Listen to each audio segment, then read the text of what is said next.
ಮಾತಾಡೋಕ್ಕೆ ಕಷ್ಟನಾ? ಅರ್ಥ ಆಗುತ್ತೆ ಆದ್ರೆ ಮಾತಾಡುವಾಗ ಭಯನಾ? ಮಾತಾಡುವಾಗ ಗ್ರಾಮರ್ ಅಲ್ಲಿ ಮಿಸ್ಟೇಕ್ಸ್ ಆಗ್ತಿದೆಯಾ? ಹಾಗಿದ್ದಲ್ಲಿ ಚಿಂತೆ ಬಿಡಿ, ನಿಮ್ಮ ಸಮಯ ಕೊಡಿ. I promise you can become a complete English man.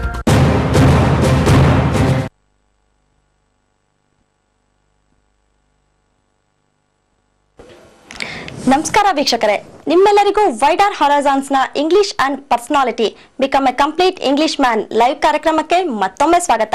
ನಿಮ್ಗೆ ಇಂಗ್ಲಿಷ್ ಅರ್ಥ ಆಗುತ್ತೆ ಆದ್ರೆ ಮಾತನಾಡೋದಕ್ಕೆ ಆಗ್ತಾ ಇಲ್ವಾ? ಮಾತನಾಡುವಾಗ ಭಯ ಆಗ್ತಾ ಇದೆಯಾ? ಹಾಗೇನೆ ಸಾಕಷ್ಟು ಇಂಟರ್ವ್ಯೂಸ್ ಗಳನ್ನ ಅಟೆಂಡ್ ಮಾಡಿದೀರಾ ಆದ್ರೆ ಪಾಸ್ ಆಗ್ತಾ ಇಲ್ವಾ? ಹಾಗಿದ್ದಲ್ಲಿ ಬನ್ನಿ, ನಿಮ್ಮೆಲ್ಲರಿಗೂ ಇವತ್ತು ಚಂದ್ರಶೇಖರ್ ಸರ್ನ ಭೇಟಿ ಮಾಡಿಸ್ತೀನಿ. ನಮಸ್ಕಾರ ವೀಕ್ಷಕರೇ, ಗುಡ್ ಈವ್ನಿಂಗ್. ನಿಮಗೆಲ್ಲರಿಗೂ ವೈಡರ್ ಹೊರೈಸನ್ಸ್ ನ English and personality become a complete English man live ಕಾರ್ಯಕ್ರಮಕ್ಕೆ ಸ್ವಾಗತ. ಇವತ್ತಿನ ಪ್ರೋಗ್ರಾಮ್ ಅಲ್ಲಿ ನಾವು ಮೋಡಾಲ್ಸ್ ಬಗ್ಗೆ ಡಿಸ್ಕಸ್ ಮಾಡಬೇಕು. ಸಾಕಷ್ಟು ಜನ ಲೈಕ್ ರೀಸೆಂಟ್ ವ್ಯೂವರ್ಸ್ ಅಂತಾರಲ್ಲ, ಅವ್ರಿಗೆ can, could, shall, should, may, might, so ಇದಕ್ಕೆ ವ್ಯತ್ಯಾಸ ಏನು ಅಂತ ಗೊತ್ತಿಲ್ಲ ಅಂತ ಹೇಳಿ, ಇದು ನಂತರ we can go for the passive voice ಮತ್ತೆ ಆಕ್ಟಿವ್ ವಾಯ್ಸ್. ಇವತ್ತು ಇಂಪಾರ್ಟೆಂಟ್ ಆಗಿ ಕ್ಯಾನ್ ಮತ್ತೆ ಕುಡ್ ಅಂತ, ಕ್ಯಾನ್ ನ ಯಾವಾಗ ಯೂಸ್ ಮಾಡ್ತೀವಿ, ಕುಡ್ ನ ಯಾವಾಗ ಯೂಸ್ ಮಾಡ್ತೀವಿ ಅಂತ ಡಿಸ್ಕಸ್ ಮಾಡ್ತೀವಿ. ಪ್ಲಸ್ ಅದ್ರ ಜೊತೆಗೆ ನಿನ್ನೆ ಏನ್ ಡಿಸ್ಕಸ್ ಮಾಡಿದ್ವಿ, ನಿನ್ನೆ ನಾವು ರಿಪೋರ್ಟಿಂಗ್ ಸ್ಪೀಚ್ ಬಗ್ಗೆ ಡಿಸ್ಕಸ್ ಮಾಡಿದ್ವಿ. ಅದ್ರದ್ದು ಒಂದು ಜಸ್ಟ್ ಲೈಕ್ ರಿವಿಷನ್ ಮಾಡೋಣ. ಆ ಒಂದು ರಿಪೋರ್ಟಿಂಗ್ ಸ್ಪೀಚ್ ಅಲ್ಲಿ ಏನು ಯಾವ ತರ ಸ್ಟೇಟ್ಮೆಂಟ್ ಅಂತ ಹೇಳಿ ನಿಮಗೆ ಸ್ಕ್ರೀನ್ ಮೇಲೆ ತೋರಿಸ್ತೀನಿ. ಕೈಂಡ್ಲಿ ವಾಚ್ ಯುವರ್ ಸ್ಕ್ರೀನ್ ನಾವು. ನಾವು ನಿನ್ನೆ ಡಿಸ್ಕಸ್ ಮಾಡಿದ್ದು ರಿಪೋರ್ಟಿಂಗ್ ಸ್ಪೀಚ್ ಅಂತ. ರಿಪೋರ್ಟಿಂಗ್ ಸ್ಪೀಚ್ ಅಂದ್ರೆ ಇಂಡೈರೆಕ್ಟ್ ಸ್ಪೀಚ್ ಅಂತ. ಸೊ ಬೇರೆಯವರು ಮಾತಾಡಿದ್ದನ್ನ ನಾವು ನಮ್ಮ ಓನ್ ಸೆಂಟೆನ್ಸ್ ಮೂಲಕ ಹೇಗೆ ಹೇಳೋದು ಅಂತೇಳಿ ಸೊ ಮುಂದೆ ಹೋದ್ರೆ ಗೊತ್ತಾಗತ್ತೆ. ಈ ರಿಪೋರ್ಟಿಂಗ್ ಸ್ಪೀಚ್ ನ ಇಂಡೈರೆಕ್ಟ್ ಸ್ಪೀಚ್ ಅಂತಾನೂ ಕರಿಬಹುದು. ಅಲ್ಲಿ 4 ಡಿಫ್ರೆಂಟ್ ಫಾರ್ಮ್ಸ್ ಇರುತ್ತೆ. ಯಾವ್ದಪ್ಪ ಅಂದ್ರೆ ಸ್ಟೇಟ್ಮೆಂಟ್ಸ್ ನ ಹೇಗೆ ರಿಪೋರ್ಟ್ ಮಾಡೋದು ಅಂತ, ಎಸ್ ಆರ್ ನೋ ಕ್ವಶನ್ಸ್ ನ ಹೇಗೆ ರಿಪೋರ್ಟ್ ಮಾಡೋದು ಅಂತ, ಮತ್ತೆ ಇಂಟ್ರಾಗೇಟಿವ್ ಕ್ವಶನ್ಸ್ ನ ಹೇಗೆ ರಿಪೋರ್ಟ್ ಮಾಡೋದು ಅಂತ, ಮತ್ತೆ ರಿಕ್ವೆಸ್ಟ್, ಆರ್ಡರ್ಸ್ ಮತ್ತೆ ಕಮಾಂಡ್ಸ್. ಸೊ ರಿಕ್ವೆಸ್ಟ್ ಇದ್ದಾಗ, ಆರ್ಡರ್ಸ್ ಇದ್ದಾಗ ಮತ್ತೆ ಕಮಾಂಡ್ಸ್ ಇದ್ದಾಗ ಆ ತರ್ತಕ್ಕಂತ ಸೆಂಟೆನ್ಸಸ್ ನ ಹೇಗೆ ರಿಪೋರ್ಟಿಂಗ್ ಮಾಡೋದು ಅಂತ ಸೊ ಮುಂದೆ ನಿಮಗೆ ಎಕ್ಸಾಂಪಲ್ ಮೂಲಕ ತೋರಿಸ್ತೀನಿ. Let us talk about statements. ಇದು ನೆನ್ನೆ ಡಿಸ್ಕಸ್ ಮಾಡಿದ್ವಿ. ಸ್ಟೇಟ್ಮೆಂಟ್ ಅಲ್ಲಿ ಈಗ ಎಕ್ಸಾಂಪಲ್ ರವಿ ಅಂತ ಅವ್ರು ಹೇಳ್ತಾರೆ, ಐ ಆಮ್ ಗೋಯಿಂಗ್ ದೇರ್ ಅಂತ ಹೇಳ್ತಾರೆ. ಅದು ನಾವು ಹೇಗೆ ಇಂಡೈರೆಕ್ಟ್ ಸ್ಪೀಚ್ ಮಾಡ್ತೀವಿ ಅಂತಂದ್ರೆ, ರವಿ ಟೋಲ್ಡ್ ದ್ಯಾಟ್ ಅಥವಾ ರವಿ ಸೆಡ್ ದ್ಯಾಟ್, ಐ ಅನ್ನೋದು ಹಿ ಆಗುತ್ತೆ. Ravi told that he was going there ಅಂತ, ಅಥವಾ Ravi said that he was going there. I am going ಅನ್ನೋದು ಹಿ ವಾಸ್ ಗೋಯಿಂಗ್ ಅಂತ ಆಗುತ್ತೆ, ಯಾಕಂದ್ರೆ ಅವ್ರು ಹೇಳಿರೋದಲ್ಲ, ಅದಕ್ಕೋಸ್ಕರ ಹಿ ಅಂತ ಆಗುತ್ತೆ. ನೆಕ್ಸ್ಟ್ ಇನ್ನೊಂದು ಎಕ್ಸಾಂಪಲ್ ನೋಡೋಣ. ರಾಮ ಹೇಳ್ತಾರೆ, my family will be going to Kerala ಅಂತ. ಸೊ ಅವಾಗ ರಾಮ ಸೆಡ್ ದ್ಯಾಟ್ ಅಥವಾ Rama told that his family, my family ಬದಲು ಹಿಸ್ ಫ್ಯಾಮಿಲಿ ಆಗಿದೆ, ಯಾಕಂದ್ರೆ ಅವ್ರು ಹೇಳಿದ್ದು his family would be going to Kerala. ಇಲ್ಲಿ ವಿಲ್ ಅನ್ನೋದು ವುಡ್ ಆಗ್ಲೇಬೇಕು, ಯಾಕಂದ್ರೆ ಅದು ಇಂಡೈರೆಕ್ಟ್ ಸ್ಪೀಚ್. ಸೊ ಮೂರನೇ ಎಕ್ಸಾಂಪಲ್, ಗೀತಾ ಅಂತ ಹೇಳ್ತಾರೆ. ಗೀತಾ ಏನ್ ಹೇಳ್ತಾರೆ, daddy I love him so much ಅಂತ. ಸೊ ಅದನ್ನ ಹೇಗೆ ಹೇಳ್ತೀವಿ ಅಂತಂದ್ರೆ, ಲೈಕ್ ಗೀತಾ ಸೆಡ್ ಟು ಯಾರ್ಗೆ, ಹರ್ ಡ್ಯಾಡ್ಗೆ. So Geeta said to her dad that okay she loved him so much ಅಂತ, ರೈಟ್. ಇಲ್ಲಿ ಏನಾಗುತ್ತೆ, like Geeta said to that ಅಂತ. ಈಗ ಯಾರಾದ್ರೂ ಒಂದು ವ್ಯಕ್ತಿ ಇದ್ರೆ ಅಲ್ಲಿ ಸೆಡ್ ಟು ಅಂತ ಸೇರಿಸಿ ಆ ಒಂದು ಪರ್ಸನ್ ನ ಇಂಟ್ರೊಡ್ಯೂಸ್ ಮಾಡ್ಬೇಕು. ಇಲ್ಲಿ ಗೀತಾ ಅವರು ಡ್ಯಾಡಿ ಹೇಳ್ತಿರೋದ್ರಿಂದ Geetha said to her dad that I love ಅನ್ನೋದು she loved him so much ಅಂತ ಆಗುತ್ತೆ. ಇದು ಅಬೌಟ್ ಸ್ಟೇಟ್ಮೆಂಟ್ಸ್. ಸೊ ಮುಂದೆ ಹೋದ್ರೆ ಎಸ್ ಆರ್ ನೋ ಕ್ವಶನ್ಸ್. ಈಗ ಎಕ್ಸಾಂಪಲ್ ಕ್ವಶನ್ಸ್ ಇದ್ರೆ like yes or no questions, let's say example do you smoke ಅಂತ ಯಾರಾದ್ರೂ ಕೇಳ್ತಾರೆ, ಅದನ್ನ ಹೇಗೆ ರಿಪೋರ್ಟ್ ಮಾಡ್ತೀವಿ ಅಂತಂದ್ರೆ, ರವಿ ಅಂತ ಕೇಳಿದ್ ನನಗೆ, ರವಿ ಆಸ್ಟ್ ಮೀ, ಇಲ್ಲಿ ಸೆಡ್ ಮತ್ತೆ ಟೋಲ್ಡ್ ಬರಲ್ಲ, ಆಸ್ಟ್ ಅಂತ ಬರುತ್ತೆ. ರವಿ ಆಸ್ಟ್ ಮೀ, ಇಲ್ಲಿ ದಟ್ ಬರಲ್ಲ, ಇಫ್ ಅಥವಾ ವೆದರ್ ಅಂತ ಬರುತ್ತೆ. Ravi asked me if I smoked. ಇಲ್ಲಿ ಡು ಯು ಸ್ಮೋಕ್ ಅನ್ನೋದು simple present tense, past tense ಅಲ್ಲಿ ಸ್ಮೋಕ್ಡ್ ಅಂತ ಆಗುತ್ತೆ. Ravi asked me if I smoked ಅಂತ. Next sentence, so will you come with me ಅಂತ ರಾಮ ಕೇಳ್ತಾರೆ. ಅವಾಗ Rama asked me if I would go with him ಅಂತ ಆಗುತ್ತೆ. ಇಲ್ಲಿ ಕ್ವಶನ್ ಮಾರ್ಕ್ ಬರಲ್ಲ, ಫುಲ್ ಸ್ಟಾಪ್ ಇರಬೇಕು. ಸೊ ನೆಕ್ಸ್ಟ್ ಗೀತಾ ಹೇಳ್ತಾರೆ, shall I attend this call ಅಂತ.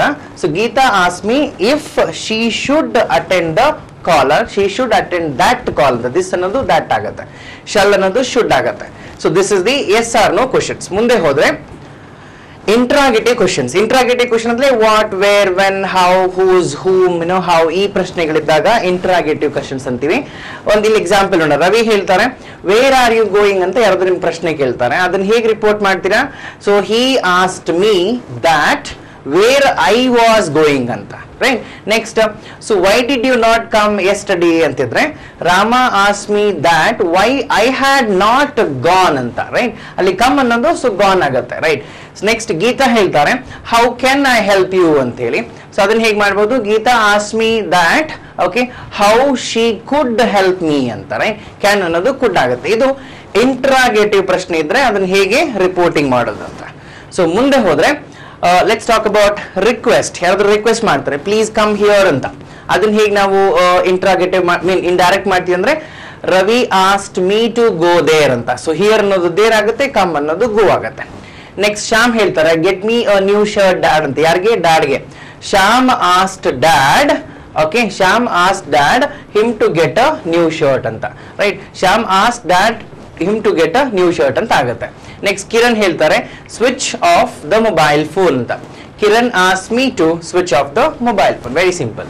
ಸೊ ನೆಕ್ಸ್ಟ್ ಹೋದ್ರೆ ಕಮಾಂಡ್ಸ್. ಕಮಾಂಡ್ಸ್ ಅಂತಂದ್ರೆ ಸ್ವಲ್ಪ ಅಥಾರಿಟಿ ಮೇಲೆ ಹೇಳೋದು. ಎಕ್ಸಾಂಪಲ್ ಗೆಟ್ ಔಟ್ ಅಂತ ಹೇಳ್ತಾರೆ, ಅದನ್ನ Ravi asked me to get out ಅಂತ ಹೇಳಿ. Next okay don't smoke here.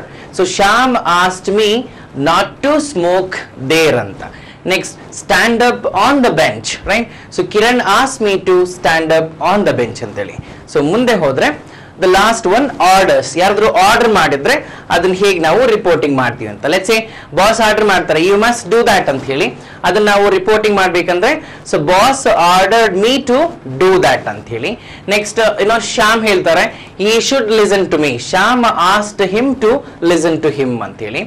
Next you have to complete this ಅಂತ ಹೇಳ್ತಾರೆ. Kiran order me to complete that ಅಂತ ಹೇಳ್ಬೋದು. This is about the reporting speech.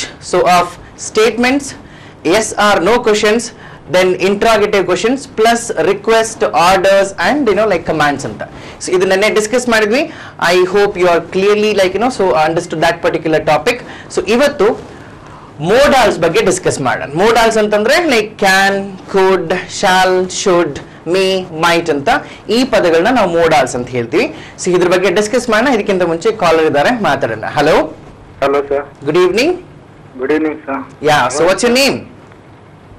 Oh, my name is Shivkumar. Shivkumar. Tell me, Shivkumar. Sir, I saw a program from still 2 months back. Okay, good. So, it was nice. All right. So, actually, I'm pursuing in MBA Okay, in Karnataka State Open University. great. So, that is, my problem is, how to, ಈಗೇನು problem ಏನಂದ್ರೆ ನನಗೆ direct ಆಗಿ ಈಗ seminars ಎಲ್ಲ attend ಮಾಡ್ಬೇಕಾದ್ರೆ ತುಂಬಾ problem ಆಗ್ತಾ ಇದೆ. ಹೌದು, ಸ್ಟೇಜ್ ಫಿಯರ್ ಅಂತಾರಲ್ವಾ ಆತರ. ಸ್ಟೇಜ್ ಫಿಯರ್ ಅಂತ ಏನು ಆತರ ಏನು ಅನ್ಸ್ತಾ ಇಲ್ಲ ನನಗೆ. ಸೊ ನಾನು ಮಾತಾಡ್ತೀನಿ ತುಂಬಾ ಏನಂದ್ರೆ ಒಂದೊಂದ್ ಸ್ವಲ್ಪ ನನಗೆ ಗ್ರಾಮೆಟಿಕಲ್ ಆಗಿ ತುಂಬಾ ಮಿಸ್ಟೇಕ್ಸ್ ಗಳಾಗ್ತಾ ಇದೆ. ಓಕೆ. ಸೊ ಅವಾಗ ಒಂಥರ ಇದ್ದಕ್ಕಿದಂಗೆ ಫಿಯರ್ ಆಗ್ಬಿಟ್ಟು ನಾನು ನೆಕ್ಸ್ಟ್ ಸ್ಟಾಪ್ ಮಾಡ್ಬಿಡ್ತೀನಿ. Okay. So that is the problem for me. All right, all right. So how to get over of that? Sorry? How to get over of that? One way is you should practice speaking on the stage.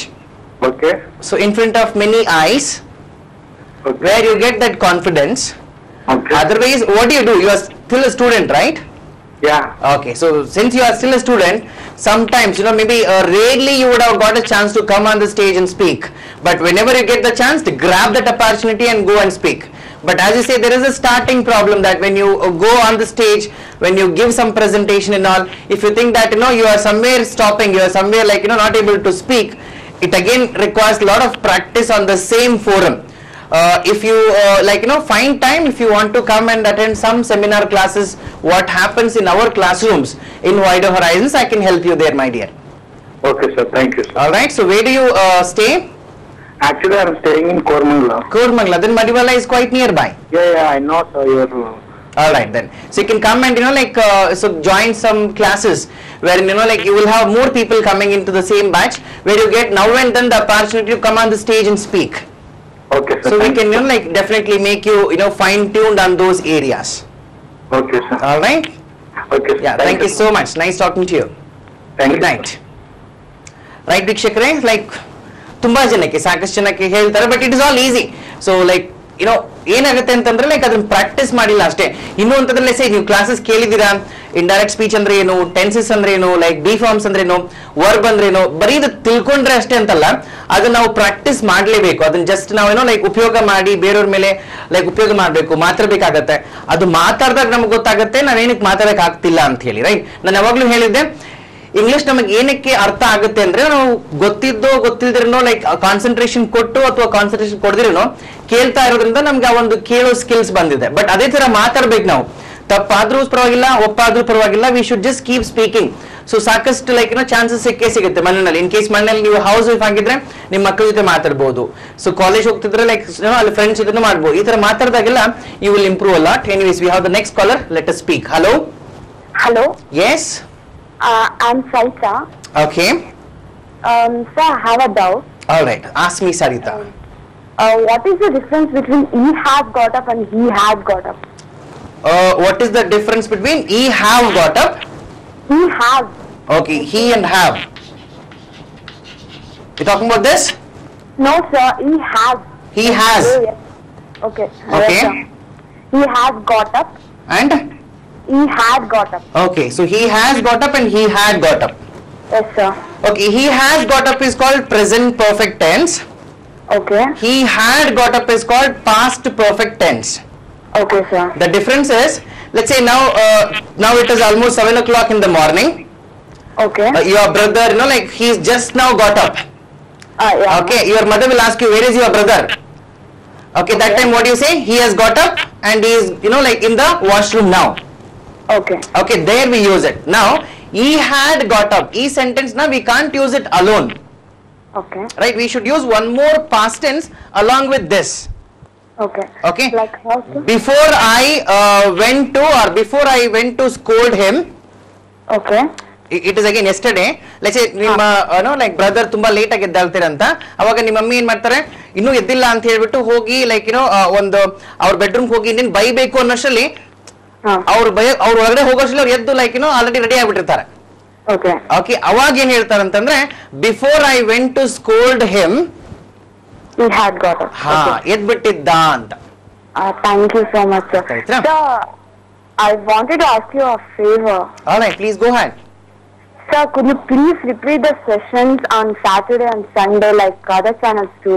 Okay, well, this is been like Monday to Friday getting telecasted, but in future definitely we can do on Saturday Sundays We also. will be really grateful to you because in our houses like our mothers will be so addicted to serials and also. All right. Okay. We couldn't able to watch You cannot really watch that time. sir. Okay, we may do that. Saritha, right, or Sarika? Chaitra. Chaitra, I'm sorry, Chaitra. Like we may try doing it. So probably on Saturdays Sundays also. Okay, sir. Okay. I'm sure it will help us a lot. Please.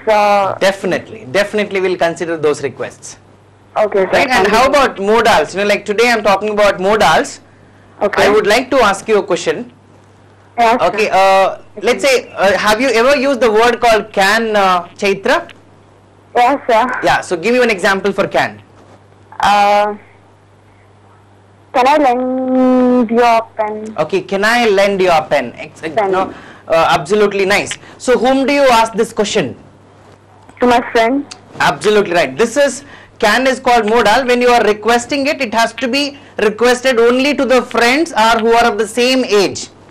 Okay, sir. Okay, let's say now you need you have a doubt. Okay. You want to ask me, can I ask a doubt? Is it right? No, I think, could I ask? Well, absolutely right. So could is more respectful than the can. Okay. Can Yeah, is used only for the friend circle, Okay. which is more of informal kind of request. Sir, how could how can I improve my vocabulary, sir? Well, how should you improve your vocabulary? It's very simple. Let's say you're a student, right? Yes, sir. Okay. What do you study? I have just finished my second year exams and I'm waiting for my turn in counseling. So I'm planning to take up engineering course B. Good, So good. can I survive there?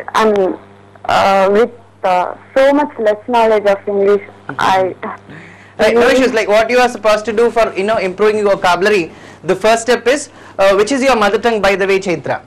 Kannada, sir. Kannada, right? Now, first thing is, whatever you speak in Kannada, whatever people, surrounding by you who speak in Kannada, Sir, do-